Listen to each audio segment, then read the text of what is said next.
दोस्तों आज हम बात करने वाले हैं आईवी फ्लूइड्स के बारे में।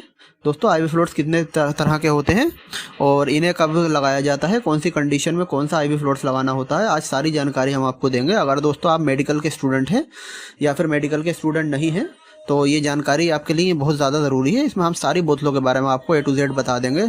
तो दोस्तों बिना टाइम वेस्ट किए शुरू करते हैं। दोस्तों पहले बात कर लेते हैं कि आईवी फ्लूइड्स होता क्या है, क्या मतलब होता है आईवी फ्लूइड्स का। दोस्तों आईवी फ्लूइड्स की फुल फॉर्म होती है इंट्रावेनस फ्लूइड। वो फ्लूइड जो कि डायरेक्ट नस में दिया जाता है, जो डायरेक्ट हमारे जो है हृदय तक पहुंचता है, तो उसको बोलते हैं इंट्रावेनस फ्लूइड।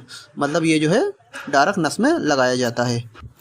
अब जान लेते हैं कितनी तरह के आईवी फ्लूइड्स हैं जो कि जनरली यूज़ किए जाते हैं। तो दोस्तों ये 6 तरह के आईवी फ्लूइड्स हैं जो कि आप देख सकते हैं, जिसमें NS है, DNS, RL, D5, D10, D25, metronidazole जिसे हम मेट्रो के नाम से भी जानते हैं, और पैरासीटामोल। ये 6 आईवी फ्लूइड्स हैं जिसके बारे में हम आपको बारी बारी से बताएंगे कि कौन सी कंडीशन में कौन सा आईवी फ्लूइड दिया जाता है। इसलिए दोस्तों आप इस वीडियो को स्किप ना करें।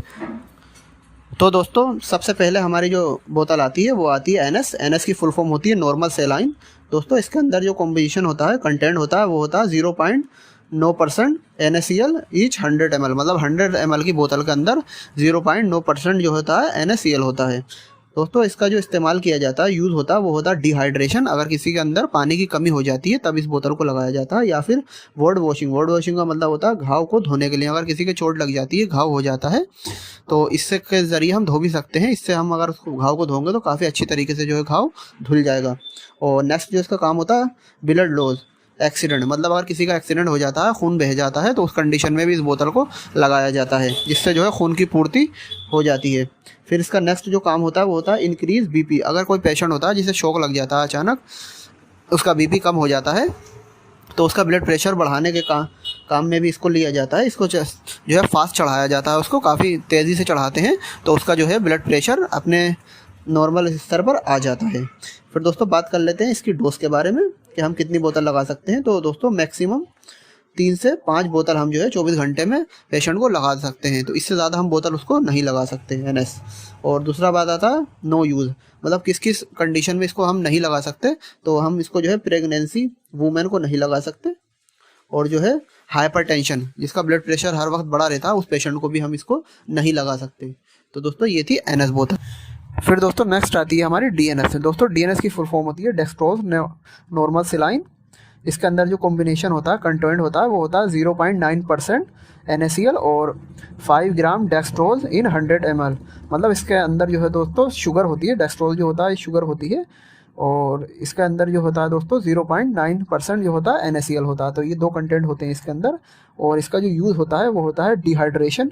मतलब पानी की कमी अगर किसी को हो जाती है तो उसका पानी की पूर्ति करने के लिए इसको लगाया जाता है। या फिर टू ट्रीट जो है इंसुलिन शॉक। अगर किसी को इंसुलिन कम हो जाता है बहुत ज़्यादा, तो उसको पेशेंट को लगाया जाता है, उससे जो है इसका इंसुलिन बढ़ जाता है। फिर नेक्स्ट आता है दोस्तों ब्लड लूज। अगर एक्सीडेंट हो जाता है किसी का, काफ़ी ज़्यादा जो है खून बह जाता है, तो उस कंडीशन में भी इसको लगाया जाता है, जिससे खून की पूर्ति हो जाती है। और दोस्तों इसके अब डोज की बात करें तो इसकी जो डोज होती है वो मैक्सिमम 2 से 3 बोतल हम जो है 24 घंटे में पेशेंट को लगा सकते हैं। इससे ज़्यादा हम उसको बोतल नहीं लगाते। और इसके बाद बात आती है नो यूज़। मतलब जो है किस किस पेशेंट को हम ये नहीं लगा सकते DNS। तो डायबिटिक पेशेंट जो होता है, जिसको शुगर होती है, उस पेशेंट को ये नहीं लगाया जाता, क्योंकि अगर ये उसको लगाया जाएगा तो उसकी जो है शुगर लेवल को काफ़ी ज़्यादा बढ़ा देगा। तो दोस्तों ये थी DNS ट्रिप। फिर अगले आती है दोस्तों हमारी RL बोतल। RL बोतल की फुल फॉर्म होती है रिंगर लैक्टेट्स। दोस्तों ये रिंगर लैक्टेट सोल्यूशन होता है, जिसका अंदर जो कंपोजिशन होता है, कंटेंट होता है, वो ईच 100 ml में काफ़ी सारे कंटेंट होते हैं, जिसमें होता है सोडियम क्लोराइड 0.6 ग्राम और पोटेशियम क्लोराइड 0.4 ग्राम, कैल्शियम क्लोराइड 0.027 ग्राम, और सोडियम लैक्टेट होता है 0.32 ग्राम। तो ये सारे कंटेंट से मिलकर बनती है। और इसका जो यूज़ होता है दोस्तों वो होता है डिहाइड्रेशन, मतलब पानी की कमी में। और सर्जरी, अगर किसी की सर्जरी होती है, जैसे कि ऑपरेशन होता है किसी का, तो ऑपरेशन के दौरान इसको हम लगा सकते हैं, या ऑपरेशन के बाद।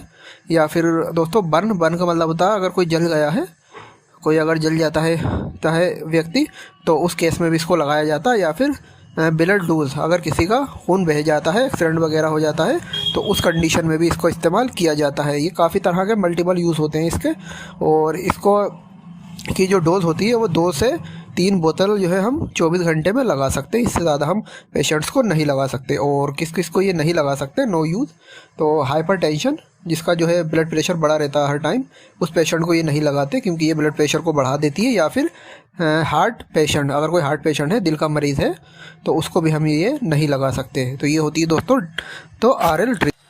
फिर नेक्स्ट आती है दोस्तों हमारी D5, D10 एंड D25 बोतल। दोस्तों इसके अंदर जो होता है डेक्सट्रोज होता है। डेक्सट्रोज एक शुगर होती है, तो इसके अंदर जो कॉम्बिनेशन होते हैं, जैसे D5 है तो इसके ईच 100 ml में 5 ग्राम डेक्सट्रोज होता है, और D10 है तो इसके 100 ml में 10 ग्राम डेक्सट्रोज होता है, और D25 है तो इसके भी 100 ml में 25 ग्राम डेक्सट्रोज होता है। ये तो इसके कंटेंट होते हैं। और अब बात कर लेते हैं इसके यूज़ के बारे में, किस किस परिस्थिति में इसे लगाया जाता है। तो अगर किसी के एब्डोमिनल पेन है, मतलब पेट का दर्द है किसी के, जैसे अचानक किसी के पथरी का पेट में दर्द उठ जाए, अचानक कुछ खा लेते हैं तो उसका जो है पेट में दर्द होने लगता है पेशेंट्स के, तो उस कंडीशन में इसको दिया जाता है। या फिर डिहाइड्रेशन, पानी की कमी, डायरिया वगैरह हो जाता है, उस कंडीशन में इसको लगाया जाता है। और दोस्तों इसका जो डोज़ होती है, इसकी डोज़ होती है 2 से 3 बोतलें 24 घंटे के अंदर लगाई जाती हैं। इससे ज़्यादा हम पेशेंट्स को नहीं लगा सकते। और जो इसका नो यूज़ होता है, मतलब किस किस को हम नहीं लगा सकते, तो हम डायबिटीज़ एक पेशेंट्स को इसको नहीं लगा सकते क्योंकि ये खुद एक शुगर होती है इसके अंदर, तो हम शुगर वाले मरीज़ को इसको नहीं लगा सकते। और हार्ट पेशेंट, जो दिल का मरीज़ है, उस दिल के मरीज़ को भी हम इसको नहीं लगा सकते।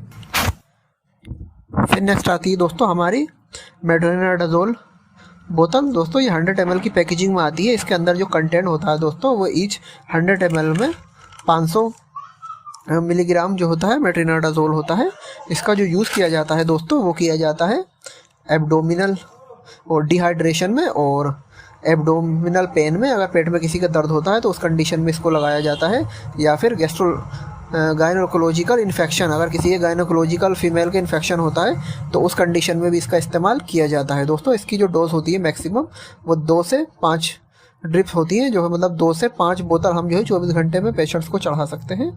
और इसका जो यूज़ नहीं होता, वो होता है दोस्तों ब्लड रिलेटेड डिसीज़, अगर किसी को खून से संबंधित बीमारी है तो उस कंडीशन में ये नहीं लगाई जाती। या फिर 3 मंथ तक की प्रेगनेंसी अगर किसी वुमेन को है तो उसको भी ये नहीं लगाई जाती। और दोस्तों लास्ट में अगर किसी की मेट्रोनिडाज़ोल टैबलेट चल रही है तो उसको भी ये दोस्तों नहीं लगाई जाती। तो ये होती है दोस्तों मेट्रोनिडाज़ोल बोतल। और दोस्तों एक बात और, इसके अंदर कोई भी इंजेक्शन मिक्स नहीं किया जाता, ये डायरेक्ट जो है पेशेंट्स को सादी लगाई जाती है। फिर लास्ट हमारी आती है दोस्तों पैरासीटामोल 100 ml ड्रिप। दोस्तों पैरासीटामोल की जो बोतल होती है, इसके अंदर जो कॉम्बिनेशन होता है, वो ईच 100 ml में 1 ग्राम पैरासीटामोल होता है। अगर 100 ml की बोतल है तो उसके अंदर 1 ग्राम पैरासीटामोल होता है। दोस्तों इसका जो यूज़ होता है वो होता है फीवर, मतलब बुखार, अगर किसी पेशेंट्स को बुखार आ रहा है तो उस कंडीशन में हम इसको लगा सकते हैं। और या फिर बॉडी पेन, अगर उसकी बॉडी में कहीं पेन है, हाथ पैरों में दर्द है, तो उस कंडीशन में हम इसे लगा सकते हैं। या फिर हेड, या फिर जो है सिर में अगर उसके दर्द है तो उस कंडीशन में भी हम इसको इस्तेमाल कर सकते हैं।